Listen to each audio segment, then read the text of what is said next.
Hey everybody, we are going to do the April 1st daily Bible reading. Yes, I'm a few days behind again, but we're going to try to catch up tonight and get back on track. We're going to be starting out in Deuteronomy 25 verse 1, and we're just going to get right into this.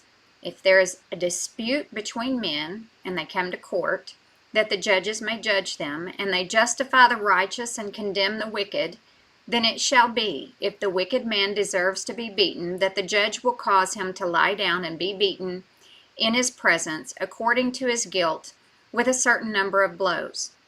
40 blows he may give him, and no more, lest he should exceed this and beat him with many blows above these, and your brother be humiliated in your sight. You shall not muzzle an ox while it treads out the grain.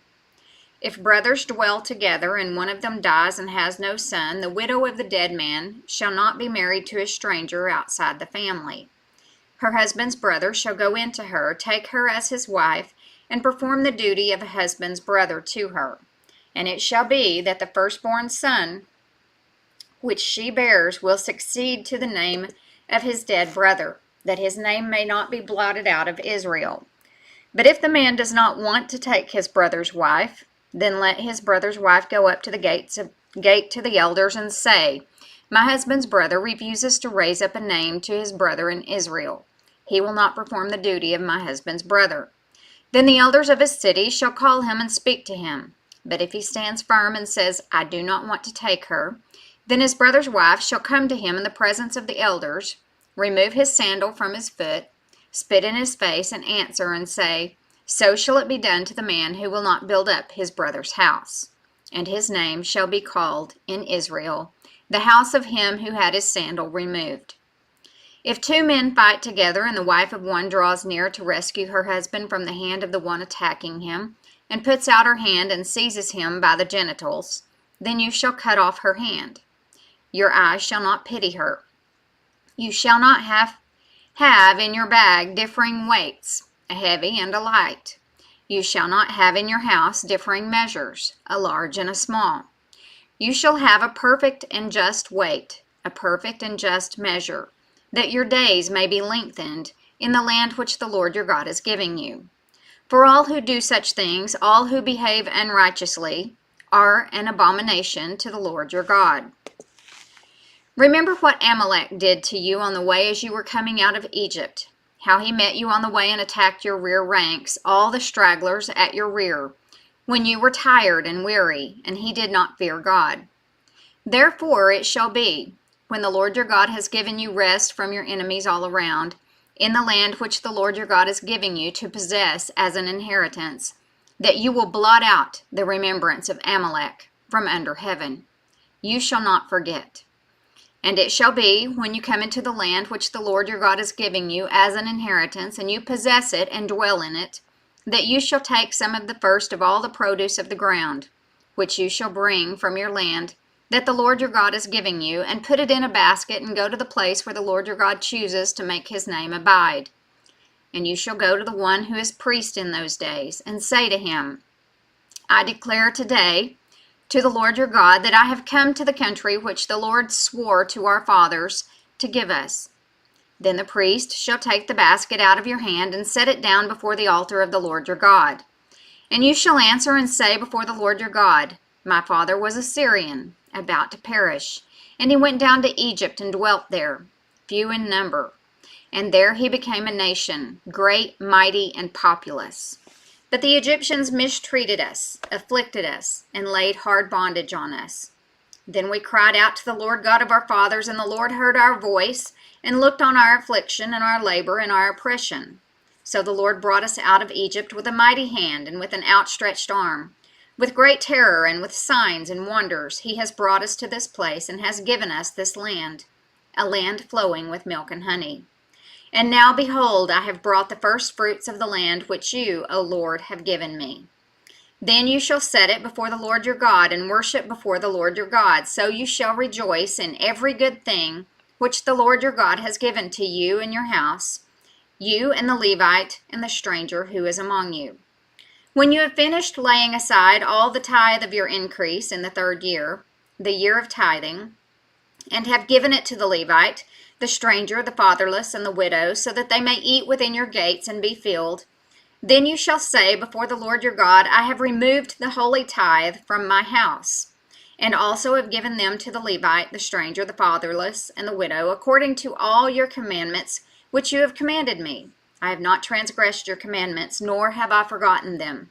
I have not eaten any of it when in mourning, nor have I removed any of it for an unclean use, nor given any of it for the dead. I have obeyed the voice of the Lord my God, and have done according to all that you have commanded me.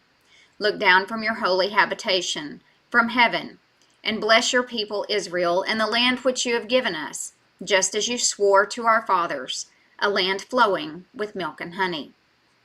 You shall say before the Lord your God, the confession to be made in connection with the offering of this first tithe consisted of a statement of obedience and a prayer for God's blessing.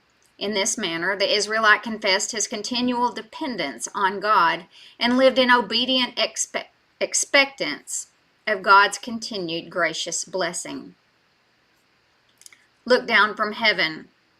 This was the first reference to God's dwelling place being in heaven. From his abode in heaven, God had given the Israelites the land flowing with milk and honey, as he had promised to the patriarchs. His continued blessing on both the people and the land was requested. Verse 16. This day the Lord your God commands you to observe these statutes and judgments. Therefore you shall be careful to observe them with all your heart and with all your soul.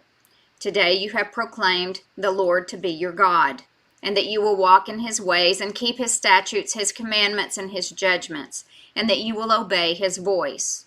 Also today the Lord has proclaimed you to be his special people, just as he promised you, that you should keep all his commandments, and that he will set you high above all nations which he has made, in praise, in name, and in honor, and that you may be a holy people to the Lord your God, just as he has spoken. Psalm 39, beginning in verse 7. And now, Lord, what do I wait for? My hope is in you.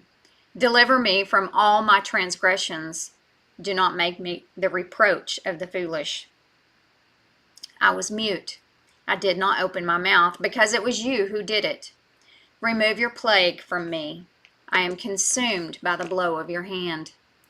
When with rebukes you correct man for iniquity, you make his beauty melt away like a moth. Surely every man is a vapor. Like a moth. The moth normally represented one of the most destructive creatures, but here the delicacy of the moth is intended. Proverbs 13, beginning in verse 4. The soul of a lazy man desires and has nothing, but the soul of the diligent shall be made rich. A righteous man hates lying, but a wicked man is loathsome and comes to shame. Righteousness guards him whose way is blameless, but wickedness overthrows the sinner. Luke chapter 6, beginning in verse 1. Now it happened on the second Sabbath after the first that he went through the grain fields, and his disciples plucked the heads of grain and ate them, rubbing them in their hands. And some of the Pharisees said to them, Why are you doing what is not lawful to do on the Sabbath? But Jesus answering them said, Have you not even read this? What David did when he was hungry, he and those who were with him? How he went into the house of God, took and ate the showbread, and also gave some to those with him, which is not lawful for any but the priest to eat. And he said to them, The Son of Man is also Lord of the Sabbath. Now it happened on another Sabbath also that he entered the synagogue and taught, and a man was there whose right hand was withered. So the scribes and Pharisees watched him closely, whether he would heal on the Sabbath, that they might find an accusation against him. But he knew their thoughts, and said to the man who had the withered hand, Arise and stand here. And he arose and stood. Then Jesus said to them, I will ask you one thing. Is it lawful on the Sabbath to do good or to do evil, to save life or to destroy it? And when he had looked around at them all, he said to the man, Stretch out your hand. And he did so, and his hand was restored, as whole as the other. But they were filled with rage and discussed with one another what they might do to Jesus. Now it came to pass in those days that he went out to the mountain to pray, and continued all night in prayer to God. And when it was day, he called his disciples to himself, and from them he chose 12, whom he also named apostles. Filled with rage. A curious response in the face of so glorious a miracle. Such irrational hatred was the scribes' and Pharisees' response to having been publicly humiliated, something they hated worse than anything else. They were unable to answer his reasoning, and furthermore, by healing the man only with a command, he had performed no actual work that they could charge him with. Desperately seeking a reason to accuse him, they could find none. Their response was blind fury. Continued all night in prayer. Luke frequently shows Jesus praying, and particularly before major events in his ministry. Verse 14, Simon, whom he also named Peter, and Andrew his brother, James and John, Philip and Bartholomew, Matthew and Thomas, James the son of Alphaeus, and Simon called the Zealot, Judas the son of James, and Judas Iscariot, who also became a traitor. And he came down with them and stood on a level place with a crowd of his disciples and a great multitude of people from all Judea and Jerusalem, and from the seacoast of Tyre and Sidon, who came to hear him and be healed of their diseases, as well as those who were tormented with unclean spirits. And they were healed. And the whole multitude sought to touch him, for power went out from him, and healed them all. Jesus healed them all. Then he lifted up his eyes toward his disciples and said, Blessed are you poor, for yours is the kingdom of God. Blessed are you who hunger now, for you shall be filled. Blessed are you who weep now, for you shall laugh. Blessed are you when men hate you, and when they exclude you, and revile you, and cast out your name as evil, for the Son of Man's sake. Rejoice in that day and leap for joy, for indeed your reward is great in heaven. For in like manner their fathers did to the prophets. But woe to you who are rich, for you have received your consolation. Woe to you who are full, for you shall hunger. Woe to you who laugh now, for you shall mourn and weep. Woe to you when all men speak well of you, for so did their fathers to the false prophets. So our question for day 1 of April is, how similar is the sermon in Luke chapter 6 to the Sermon on the Mount? The similarity of the Sermon on the Plateau in Luke to the Sermon on the Mount is remarkable. It is possible, of course, that Jesus simply preached the same sermon on more than one occasion. It is evident that he often used the same material more than once. It appears more likely, however, that these are variant accounts of the same event. Luke's version is abbreviated somewhat because he omitted sections from the sermon that are uniquely Jewish, particularly Christ's exposition of the law. Aside from that, the two sermons follow exactly the same flow of thought, beginning with the Beatitudes and ending with the parable about building on the rock.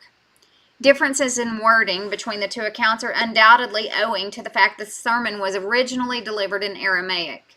Luke and Matthew translate into Greek with slight variances. Of course, both translations are equally inspired and authoritative.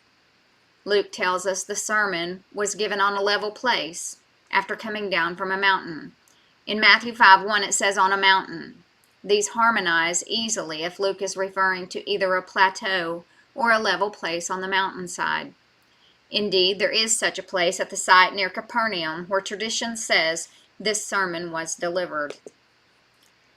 That concludes the April 1st daily Bible reading, and I'll be back in just a minute with April